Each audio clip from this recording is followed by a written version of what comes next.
Hey, what's up guys, I'm finally back home and it's time for some more No Man's Sky content. So 3 weeks more until the next update drops by and news has gone pretty slowly. The Waking Titan ARG has steadily revealed and confirmed quite a number of features in the past few months. I'm expecting major news to drop by within the next couple of weeks though. If you're new here, this is how typically Hello Games operates. Very little detail is given prior to the actual release of a new update, and only up until the very last second does Hello Games release a trailer or some patch notes, but up until then we get bits and pieces of information here and there, just enough to still keep us going and wanting that next piece of juicy detail. Nonetheless, expect patch notes and the trailer to drop somewhere around 1 week or even less prior to the actual release of the newest update, as well as for the re-release on the Xbox One. But in the meantime, you all probably want a recap of everything that has been revealed so far and confirmed for the next update. I'm going to try to keep you up to date with everything that we know we're going to get in next, which is why today we'll go over all the details, features and everything else in between. Of course, we'll only cover the things that, as I've said, we know for certain that we are going to get, things that have either been confirmed by the developers themselves or through the Waking Titan ARG. So without further ado, let's begin. So starting off with multiplayer, back in May of this year during the Inside Xbox event, we've got the first few major confirmations from Sean Murray, and it was then when he talked a little bit more about the introduction of multiplayer in No Man's Sky. During the interview, a major talking point was the introduction of a full multiplayer experience, how it was extensively play tested for the better part of this year by the developers. It seems that their aim is for a fresh, new and expanded experience with the next update, which goes hand in hand with the fact that the game also gets its release on the Xbox One almost 2 years after its initial launch on PC and PS4. Of course, fans all over the place who own an Xbox are super excited about this. I'm excited as well. Honestly, I'm on the brink of buying a fresh new Xbox One X just for this. Of course, a major upgrade to multiplayer was expected, as this feature was already introduced back with Alice Rises last year, and it was then that Sean confirmed that they are planning to expand vastly upon it. We now have confirmation that we'll be able to explore the universe with a small group of friends or bump into random strangers. There's also the possibility of helping them out to survive, fight alongside them as wingmen or as pirates, essentially engaging in epic space battle with your friends, which is precisely what the community has looked forward for so long. This also prompted the community to create all sorts of organizations like space cops, pirate groups and so on. Nonetheless, it's clear that multiplayer is a main point with the next update, and many of other features that we're getting with it are there to complement it. Player versus player, as I've said, is also on the menu. According to the interview, will not only be able to help other people out but also prey onto them. This essentially means engaging in space fight with someone else will be a possibility, both in outer space with the use of starships or freighters maybe even, as well as down on planet surfaces with your exocraft, with your multi-tools. Stealing loot is something you'll be able to do. I would assume it's going to be similar to how pirate interaction is currently in the game, as in you are losing your items upon dying, so you have to be careful when traveling in outer space with very expensive goods, because otherwise you now have two lurking dangers out there. First, it's the pesky annoying pirates, and second of all, you now have to worry about other players as well trying to hunt you down and getting your hard-earned loot. Since we're still in the realm of multiplayer, the feature of building bases has been confirmed to receive a massive upgrade. Of course, I'm talking about the possibility for players to get together and build colonies. As of now, building bases is restricted to 1 per system per player. This means any player out there can only have 1 base at a time, and that is limited to 1 per solar system. With the next update, according to the interview and Sean himself, players will not only be able to build on multiple planets inside the same system, but also contribute together to create colonies. I can't even begin to imagine what crazy things the community will build, but having all the current restrictions completely removed was a necessary move. There's also the current possibility of overriding someone's base in the game, as the game can only handle one player base per system, but in Next this will no longer be a limitation. Player bases are still restricted to one per planet though, which isn't really all that bad as there are many planets even inside a single solar system, so a lot of people can get together and build on each one of them and all have their individual bases, which I think it's such an awesome thing. I think that's plenty enough, and if more people can add to already existing bases anyway, I'm more than happy with this feature, and I'm going to assume that this also implies a big increase in base limit. Currently any individual base limit is set to around 2000, so Next we'll have to deal with that in one way or another to let players build much more on top of it. I'm not going to start assuming that the individual base limit will be increased over the cap of 2000,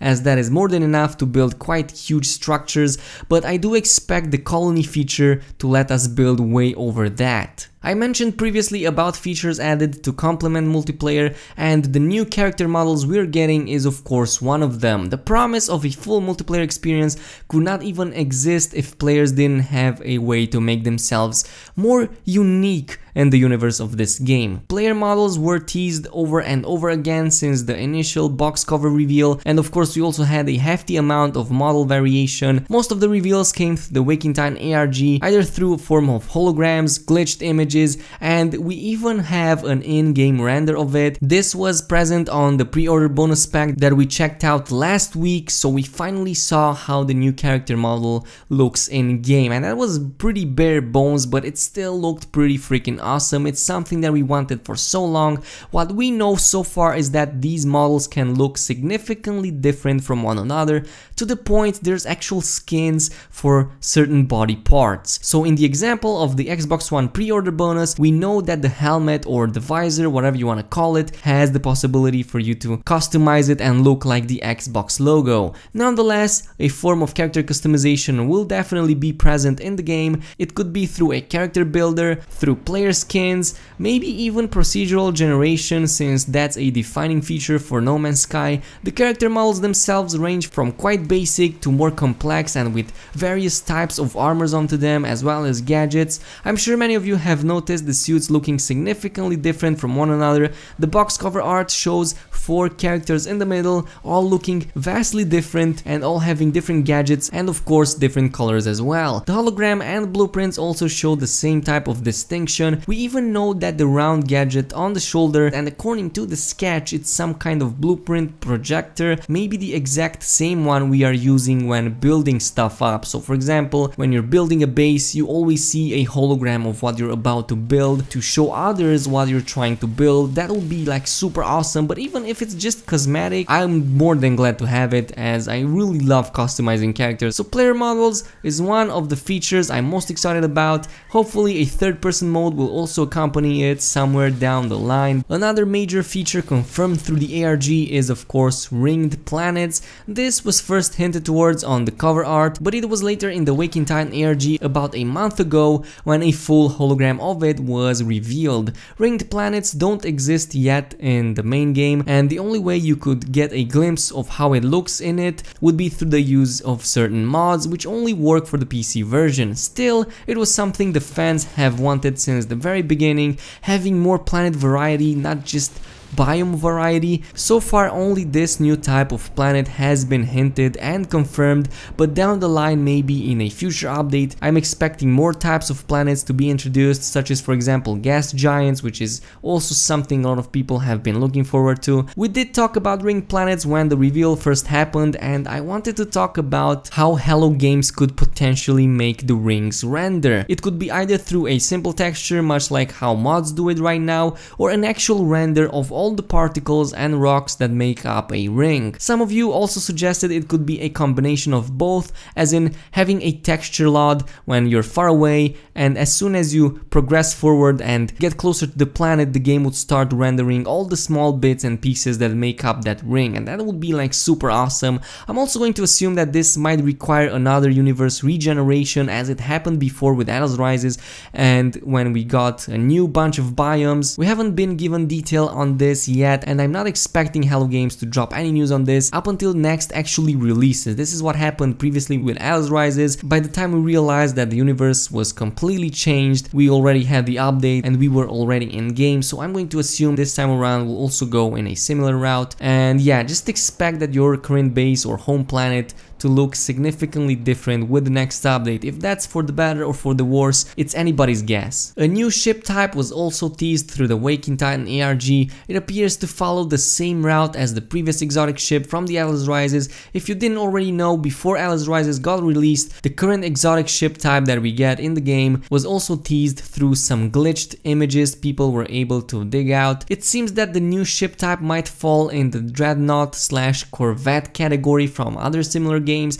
This means it could possibly fall in the range between normal spaceships and freighters when it comes to size and firepower. It's been speculated to have a use in multiplayer co-op, like for example anchoring other player ships, but this is something that I don't want to go into detail too much as there's nothing confirming it yet. So I'm just going to assume it's just another ship that we're getting that looks cool, and honestly I cannot be happier than this. It looks pretty freaking awesome. It's really hard to make up any detail from those glitched images. Of course, we also don't really know the scale of it, but what we know for sure is that it bears close resemblance to how dreadnoughts are rendered in other games, so it looks pretty similar. It has huge engines on the back and a handful of turrets. Also expect for it to cost a ton of money, just like everything else. This is why I strongly recommended people to farm some units up and have a nice little stash to fall onto when the next drops, so you can go ahead and buy whatever the new update brings in. If you somehow find the new ship type, you will be able to buy it outright instead of waiting, and I just don't like waiting. That's why I always keep farming and getting prepared for these updates, because I just want to have that experience right off the bat and get in it as soon as possible. That's just me, that's just how I work, and I'm sure that many of you are of the same opinion. But yeah, so far when it comes to the ship, we only have that hologram and of course those glitched images. We don't really know the scale of it, we don't really know the firepower, we don't really know if it's a co-op thing or it's still a single player ship. It makes sense to be a single player ship. I mean, I'm not expecting for Hello Games to introduce a feature just so you can play it with your friends. I mean, would that make it useless if you're not playing with friends? If this is indeed a co-op ship, how useful will it be if you don't have 3 other players with you to help you out with it? That's the reason why I'm assuming it's going to just be a single player ship, and it's just going to be a new model you can acquire, much like how we had exotics in the previous update. And this brings us to the latest reveal / confirmation on the list, and that is the Overhauled sound effects. Hello Games typically releases updates with a few huge features, a few small ones, and a lot of tweaks and upgrades to the already existing ones. So this has been done in the past with literally every single update out there. So every time Hello Games puts out new features, they also improve the graphics, they also improve the sounds, the terrain generation, everything that I have just told you. I'm not going to assume anything different with this update either. So to make it short, yesterday the community was able to advance a little bit more in the Waking Titan ARG, and we've gotten ourselves a new file of many in-game sounds. While most of them were familiar, background noise suggests an overhauled creature sound effect, which appears to be less screechy and less annoying compared to how it is now, but most of it is something that we already have in the game. Like most of the sounds over there you can already hear inside your game right now, and if you have been able to do so for like the vast majority of the past 2 years, it would be unnecessary for me to ramble on for 20 minutes on a few seconds of sounds. I don't really want to drag this video for too long on speculating, so I'm going to refrain from that. But I will expect Hello Games to improve the current creatures in the game, and I think that is something that a lot of people want. There's a lot going on in that recording, but most of it is already in the game, as I've said. So these are all the revealed and confirmed features we're getting in next. They are definitely not all of them, and I'm expecting Hello Games to work on much more than they are actually revealing. This is exactly what happened in the past, so I'm expecting the same to happen now. Hopefully this brought everyone up to date with all the reveals and all the confirmations. The Waking Titan ARG is moving very slowly and it's very tedious, so don't expect a huge content drop up until the very last second, like 1 week or maybe even a few days right before next drops, which is of course 24th of July. But that's all the time we have for today, ladies and gents. If you enjoyed this video, a like and a subscribe would be super appreciated. Also don't forget about the notification bell, and I will see you all next time.